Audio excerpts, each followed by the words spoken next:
Igicamunsi cyiza kuri mwe mwese mukurikiye Umusanzu Media. Njye ndi Daniel niyo nkuru nje kubagezaho amakuru ari kuvugwa muri aya masaha. Muri aya makuru tuje kubabwira ko umukecuru w'imyaka 74 wo mu karere ka Musanze yasanzwe mu mugezi wa Rwebeya yapfuye, akaba hakekwa ko yari yanyweye inzoga nyinshi akaba arizo zatumye agwa muri uyu mugezi. Turuze kujya mu karere ka Gasabo aho umugabo yapfuye yanizwe n'inyama yariye mu birori by'umuturanyi we wari wabatijwe. Turibuze kubabwira kandi ko mu myidagaduro Angelina Jolie uri guteganya gutangira icyiciro gisha ubuzima bwe ashobora kwimukira akava muri Leta Zunze Ubumwe za Amerika nk'uko amakuru aturuka muri icyo gihugu bivuga. Tubibuze no kujya hanze y'u Rwanda tubabwire ko Nicolas Maduro, perezida w'igihugu cya Venezuela, yageze i New York muri Amerika nyuma yo gufatwa n'igisirikare cy'iki gihugu. Bikaba biteganyijwe ko we n'umugore we bazaburanishwa ku byaha bifitanye isano n'icuruzwa ry'ibiyobyabwenge ndetse n'iterabwoba. Kanya ni ku buryo burambuye.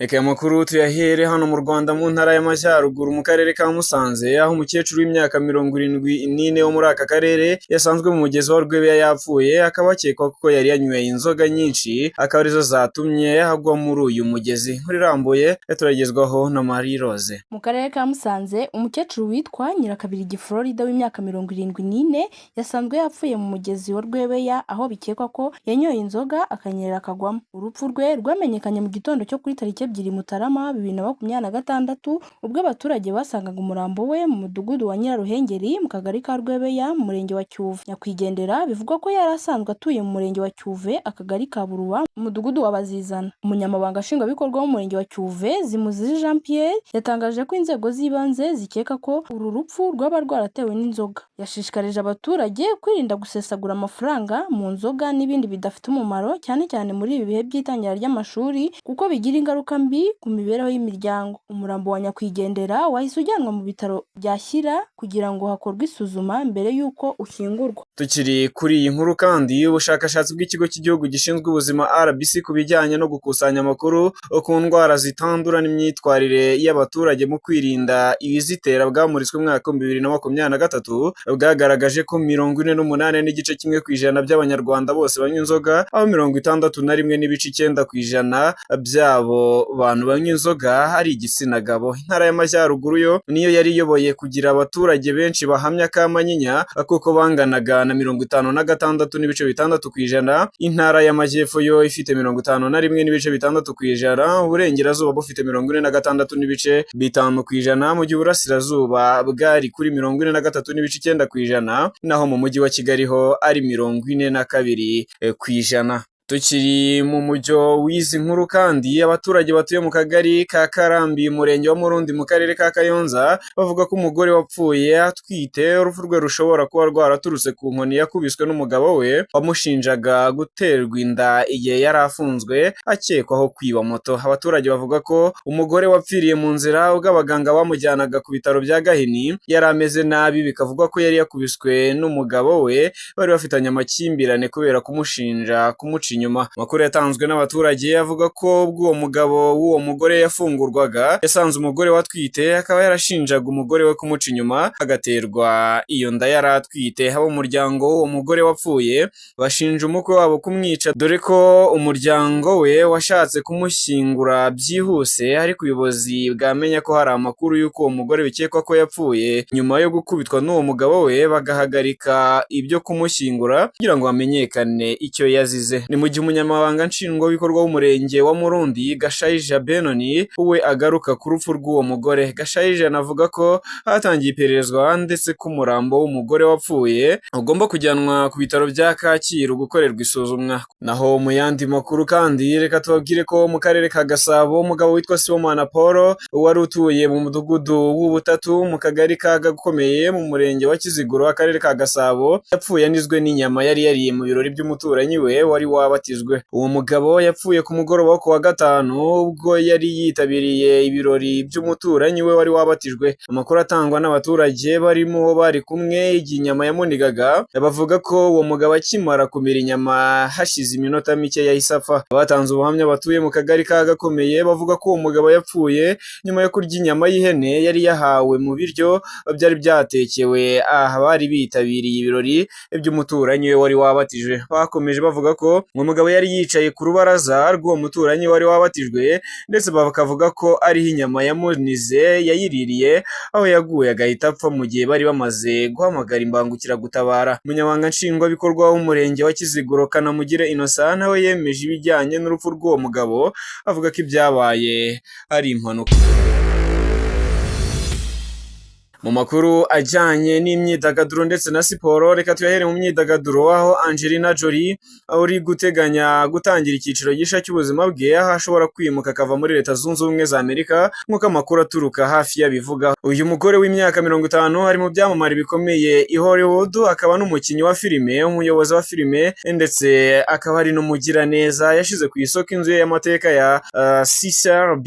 DeMille ya miliyoni 25 z'amadolari Amerika, yari amazemo imyaka 9, ni ukuvuga kuva mu mwaka wa 2016 kugeza ubu. Makuru aturukayo kandi yabonywe na Page 6 avuga ko mu mwaka wa 2026 Angelina Jolie azajya agabanya igihe cye hagati ya New York, aho afite inzu ye y'imideri n'ubucuruzi yitwa Atelier Jolie n'i Burayi, kugira ngo abone ubuzima bwite n'umutekano wihariye. Azanamara kandi igihe kirekire muri Cambodia, igihugu amaze igihe afata nk'iwabo ndetse afitiye ubwenegihugu. Ibyo bibazo Jolie ahunga ahanini bifitanye isano n'itandukana rye n'uwahoze ari umugabo we Brad Pitt w'imyaka 62. Bombi bageze ku masezerano ya nyuma ya gatanya kuwa 30 Ukuboza mu mwaka wa 2024, akaba hashize imyaka 8 Jolie atanze ikirego cy'itandukanya cyaranzwe n'intambara nyinshi mu nkiko bagiye bajyamo. Mu yandi makuru ajyanye n'imyidagaduro hano mu Rwanda, Minisitiri w'Ububanyi n'Amahanga n'Ubutwererane Ambasaderi Olivier Nduhungirehe yanyuzwe n'iby'umuhanzi ukomoka muri Jamaica Shense yakoreye muri BK Arena, yerekana ko Angel Mutoni ari umwe mu baraperi beza bari mu gihugu cy'u Rwanda. Ku munsi w'ejo kuwa gatandatu nibwo muri BK Arena hari ibirori bitandukanye by'igitaramo cyiswe Fresh Air and Fresh Rhythm,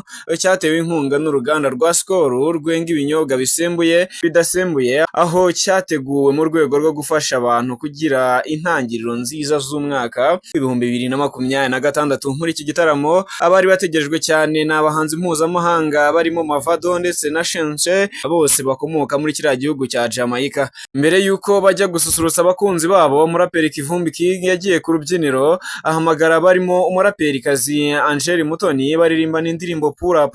Aba bombi bakoranye, aba bombi kandi bahise banaririmbana iyitwa Bonse iri mu zakunzwe. Aho niho Ambasaderi Olivier Nduhungirehe yahereye yerekana ko Angel Mutoni ari umwe mu baraperi beza u Rwanda rufite. Ambasaderi kandi yanasangije abamukurikira amashusho yo muri BK Arena, ubwo abantu bari bategereje ko Mavado ndetse na Shense bajya ku rubyiniro, ibishoboka ko nawe uyu Olivier Nduhungirehe yaba yaritabiriye iki gitaramo. Mu makuru ajyanye n'imikino, ku munsi wa 14 wa shampiyona y'u Rwanda APR FC yatsinze Bugesera ibitego 2-1. Robert, reka duhe izindi update zo ku mugabane w'i Burayi.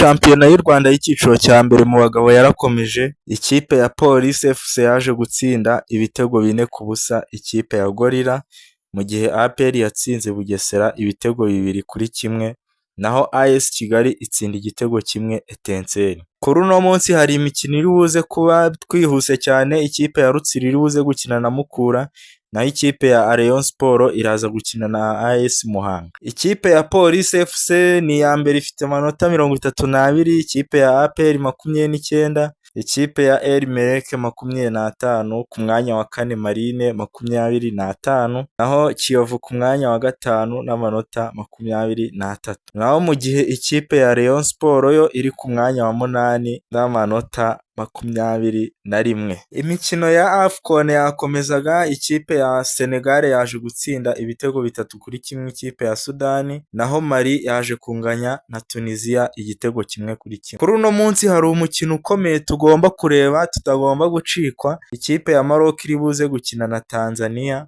ni umukino mwiza cyane wo kuza kureba. Naho ku mugabane w'i Burayi twakomeje. Ikipe ya Aston Villa ku munsi w'ejo yatsindaga Nottingham 3-1, Brighton itsinda Burnley 2-0, naho Wolverhampton ya nyuma yo itsinda West Ham 3-0, naho Bournemouth itsindwa na Arsenal 3-2. Mu gihe rero Wolverhampton iri ku mwanya wa nyuma ubu yahise igira amanota 6, naho West Ham yo yari yegereye n'ubundi yo West Ham ifite amanota 18 ku mwanya wa 18 na Burnley ku mwanya wa 19 n'amanota 12. Urumva ko rero izi kipe eshatu urebye dusesenguye neza, izi kipe n'ubundi nizo ziri mu murongo utukura wo kumanuka, kubera ko iri ku mwanya wa 17 Nottingham ifite amanota 17, naho iyi West Ham yo ifite amanota 18, Burnley 12, Wolverhampton 6. Gusa Wolverhampton iri kugaragaza impinduka kubera ko umukino washize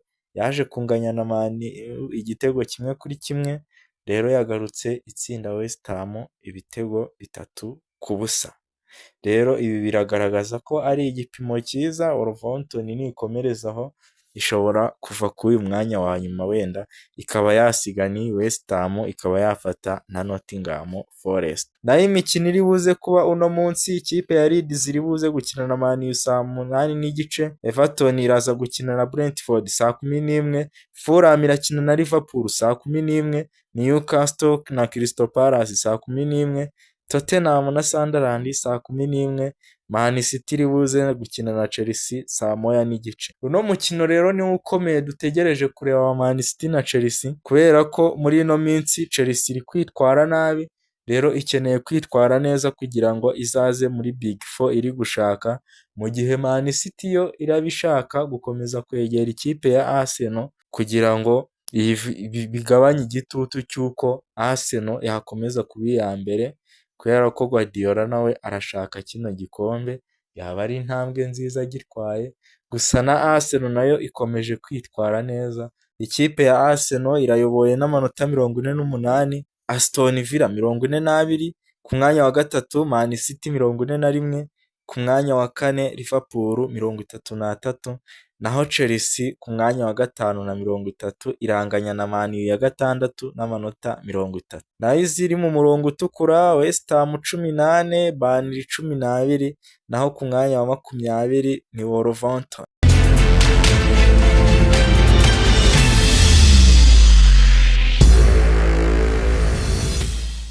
Reka aya makuru tuyasoreze kuyavugwa hanze y'u Rwanda, aho itangazamakuru ryo muri Leta Zunze Ubumwe za Amerika ryatangaje ko Nicolas Maduro yageze i New York muri Amerika nyuma yo gufatwa n'igisirikare cy'iki gihugu. We n'umugore we biteganyijwe ko bazaburanishwa ku byaha bifitanye isano n'icuruzwa ry'ibiyobyabwenge ndetse n'iterabwoba. Maduro yajyanywe muri gereza ya Metropolitan Detention Center iri Brooklyn, hagiye gutegereza kuburanishwa mu cyumweru gitaha. Nyuma y'iki gikorwa, Leta Zunze Ubumwe za Amerika zatangaje ko zizakuraho by'agateganyo ibihano byari byashyizwe ku ndege zinyura mu kirere cy'inyanja ya Caraïbe nyuma y'ibitero byagabwe ku mato hafi ya Venezuela byatumye indege nyinshi zihagarikwa. Mu bihugu bitandukanye, abaturage bamwe ba Venezuela batuye mu mahanga bagaragaje ibyishimo nyuma yo gufatwa kwa Maduro, ndetse bamwe bakora imyigaragambyo yo kubyishimira mijyi nka Santiago, Buenos Aires ndetse na Miami yo muri Leta Zunze Ubumwe za Amerika. Urukiko rw'ikirenga rwa Venezuela rwo rwahise rutegeka ko Vice Perezida Darcy Rodriguez afata inshingano zo kuyobora igihugu by'agateganyo nyuma y'uko Perezida Nicolas Maduro n'izi ngabo za Leta Zunze Ubumwe za Amerika zimufata. Iki cyemezo cyafashwe mu ijoro ryo kuwa gatandatu. Iki cyemezo cyafashwe mu ijoro ryakeye, aho urukiko rwavuze ko Darcy Rodriguez agomba gufata no gukoresha mu buryo bw'agateganyo ufasha n'inshingano zose zijyanye n'umwanya wa perezida, hagamijwe gukomeza imiyoborere ya leta no kurinda umutekano w'igihugu. Urukiko rwagaragaje ko bitavuze ko Nicolas Maduro yakuwe ku mwanya wa perezida. Iki cyemezo kikaba cyasaba ko habaho amatora mu minsi 30 gusa. Komeje amakuru ari kuvugwa hanze y'u Rwanda, ambasade ya Leta Zunze Ubumwe za Amerika mu gihugu cya Uganda buri abaturage bo muri iki gihugu bajya gusaba viza bitwaje ibyangombwa by'ibihimbano, ivuga ko ari icyaha kandi ifite ubushobozi bwo kubatahura. Ni umuburo ukubiye mu itangazo ambasade yashyize hanze mu gitondo cyo kuri iki cyumweru. Ambasade ya Amerika yakomeje isaba abanya-Uganda kwirinda iyi myitwarire. Uretse pasiporo, abasaba viza ya Amerika hari ibindi byangombwa basabwa birimo impapuro zigaragaza ko bakatiwe cyangwa batakatiwe bafashijwe n'inkiko, inyandiko ya banki igaragaza ko bafite ubushobozi bwo kwibeshaho igihe bazaba bari muri Amerika ndetse n'ibindi bigiye bitandukanye. Igihe bamwe batabashije kubona ibyangombwa by'umwimerere, hari igihe bahitamo gukoresha ibihimbano, aho iyi ambasade yahereye ibagira inama yo kwirinda ibi bikorwa. Inuko nyasoje, reka mbashimire mwese twabanyemo, njye ndi Daniel Niyonkuru, reka mbifurize kuza gukomeza kugira umunsi mwiza.